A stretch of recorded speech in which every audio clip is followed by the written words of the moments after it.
was born in Guatemala City in January 31st, 2002. When I was 6 years old, my family took a vacation to the United States. In this period of 3 months, my mom had the idea to put my oldest brother and me in school. To be honest, I really didn't like that idea, but I learned that she wanted to teach us a very valuable lesson. She wanted to teach us that we cannot limit ourselves for anything. I also later learned that she wanted to teach us one of her dreams, to also come to the United States and study. Life is a process of constant resurgence. And today I'm going to talk to you how I researched in the past, the present, and how all of us can do it in the future. One of the things that I learned is that we can achieve that if we think and act big. Since the first moment that I started school in the US, I was hooked. I was fascinated of how things were so different from Guatemala. I was so in love of the idea of experiencing new cultures, new languages, and even new diversities of thought. And in that moment, my mom's dream also became mine. So when we went back to Guatemala, I did everything in my power to one day fulfill that dream. However, a couple of years later, my mom was diagnosed with breast cancer. She battled the disease for 3 years. And during that time, she never lost trust in God and in the possibility of watching us succeed outside of Guatemala. Unfortunately, she died when I was 12 years old. Not only my world shattered, but also the idea and the dream of coming to the US did as well.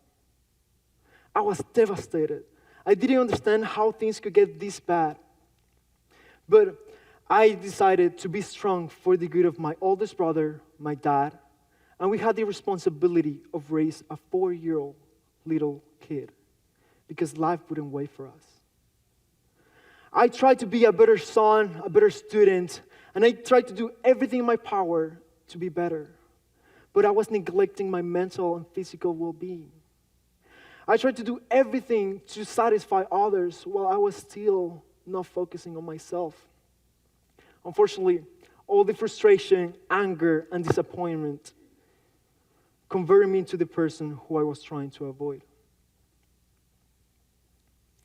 I continued looking for distractions. And I was looking for things that would numb my brain of these horrible emotions. And I found out that going into parties, creating my own businesses, or doing sports was something that would help me achieve that. So I became a triathlete. I put all my time, my efforts, my emotions into one day achieving my new goal, to one day go to the Olympics. Everything started to go perfect as planned. At 16 years old, I became one of the best ones in the country. Until one day, on March 26, 2018, I was hit by a car while I was riding my bike. I was knocked out. When I regained consciousness, I saw people that trying to help me. I was still in shock, and I didn't understand what happened, so one person offered me a ride home. I accepted, but something was clear. I knew at that moment that my triathlon career was over. A couple days later, doctors confirmed my assumption, and they told me that I just broke my left kneecap. And just like that, my dream, my goal, something that I've worked so hard to achieve was over. And I'm sure that feeling is something that all of you, and most of you can relate. Losing something that you've worked so hard to achieve just because of an accident.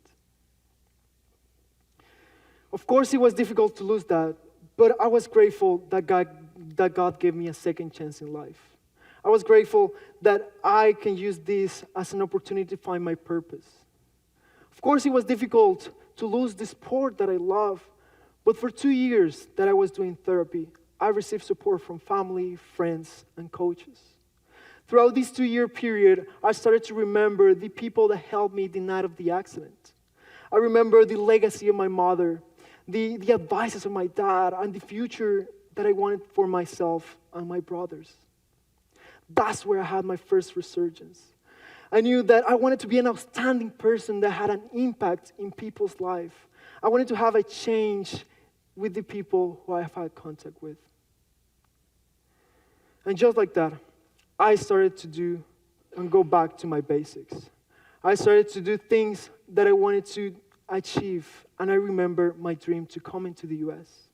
So I became intentional in putting the time and effort into achieving that goal, and I also became generous to others, but also to myself.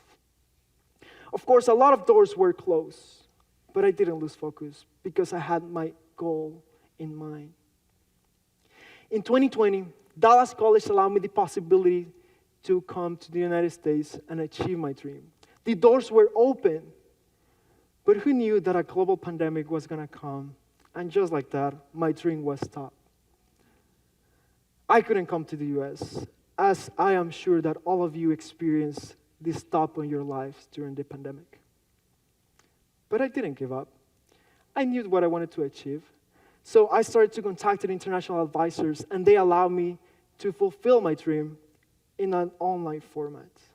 I was available to do classes in an online format from my home country. So I did that.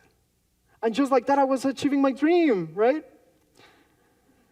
Well, it was not what I was expecting. I wanted to have a real college experience. So what I did is I started contacting everyone I could at Dallas College because I wanted to become involved in the organizations. I even attended over 25 workshops in just one semester. But most important, I met people that helped me to become a better student, leader, and a better person. In 2021, when I was finally able to come to the United States, I put an extraordinary amounts and efforts into achieving my purpose, achieving the purpose of helping others and creating an impact in people. I became particularly involved in rebuilding and reconstructing organizations that were affected by the pandemic. We started to grow to the point of creating projects that wanted to help our community. I became a student leader in over 14 organizations, where I held positions as presidents, vice presidents, public relations, and many others. I put over 3,000 hours of extra curriculum, as well as over 750 hours of volunteering, in addition of being an overloaded full-time student. All of this was to achieve my purpose, my goal. Everything started to look perfect again. We were even able to achieve one of our dreams, to create leaders that have the passion of service, the desire to achieve what seemed impossible. But something really strange happened at the end of the year. I lost focus, and I lost the passion and love for the organizations, the people, and my dream. I was so confused because I couldn't understand how I was feeling sad, disappointed, while I was achieving my dream, my purpose, something that I wanted to achieve since I was 6 years old. My advisor suggested that I was burnout, and I was in denial. How could that happen when I was doing everything that I wanted and more? But after reflecting and doing some research, I learned that all this stress was transformed into anxiety, that then transformed into depression, which is the feeling of burnout. And that feeling is something that you can experience even when you least expect it. So, during all this period, I had to go back to Guatemala for a couple of weeks because we had some family troubles. But that change of environment, that change of setting, allowed me to take a step back and reflect on the things that I wanted to achieve. That allowed me to think, what was it that I did, or what I should do to overcome this feeling of burnout. I believe God put me through different situations, people, and experiences that made me remember that to overcome this feeling of burnout, you need to think and act big. To think and act big. For me, it was not only having big goals, big aspirations. For me, it's an acronym that stands for basics, intentional, and generous. basics, intentional, and generous. This three-step process is what allowed me to have the first resurgence after the accident. Let me explain. When I came back to Dallas, I had to face the truth that I was living by inertia. I had to face that I lost the energy and the passions for the things that I used to love because your energies are limited. So you need to go back to your basics of your mental and physical well-being. For the physical well-being, there are three things that you can do: eat, sleep, and exercise. Now, are we doing all of these three? That's what I thought. So basically, by achieving these three things, we can talk by hours about the benefits of this, but we can leave that for another talk. What I wanted to focus right now is also for the mental well-being. For the mental, all you need to start is by asking questions of what is important to you. What are the things that you want to achieve? Why are you doing all the things that you are doing? When you answer these questions, it will allow you to understand what are your priorities. And you will understand why is that you're doing the work that you're doing. You're going to understand what are the things that are adding or subtracting from your life. Intentional. I used to think that I was looking at everything sad because I was feeling sad. I used to think that my thoughts were influenced by my emotions. However, after reading some books, I learned that it's actually the other way around. By being intentional and looking at the positives, at the things that are good, even though everything was bad, your emotions are going to change. By being intentional in understanding what are your feelings, your emotions, and being intentional in putting the time and effort into understanding what are the things you're doing wrong or how you can improve, you're going to have major changes in your life. And third, generous.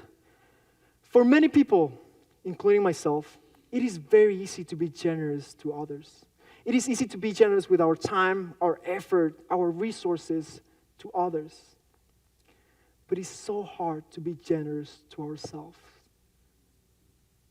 It is hard to understand that we are not perfect and that it is okay to make mistakes. What I mean by being generous is that you need to understand that it's okay to take some time to learn from the experiences that you're living, so one day you can share your experience with others. But being generous is to put the time and effort into understanding that you can do it. All you need is time. So I started implementing these three things into my life. And I had a complete change in how I act. I had my emotions and even how I thought. But that was not all. The organizations I was part of were also positively influenced by this. We were able to create projects that help our community. We were able to recollect and give thousands of packs of food and resources to people in our community. Why? Because think and act big is something that you can implement in your life, in your team, in your organization, and even in your family. We were able to be recognized as a team, and we received the most prestigious awards in our local, regional, and even state and international level. And something really interesting is that on March 26, 2022, exactly 4 years after the day of my accident, I was able to receive Student of the Year for TJCSGA of the whole state of Texas.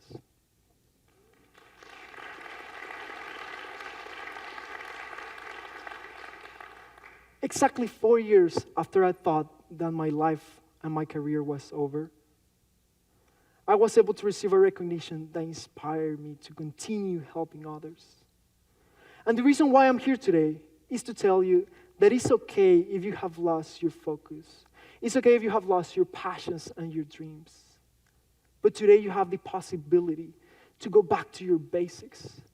Today you have the possibility of being intentional in what you want to achieve.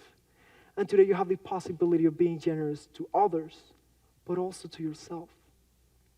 In other words, today you have the possibility to think and act big. Thank you.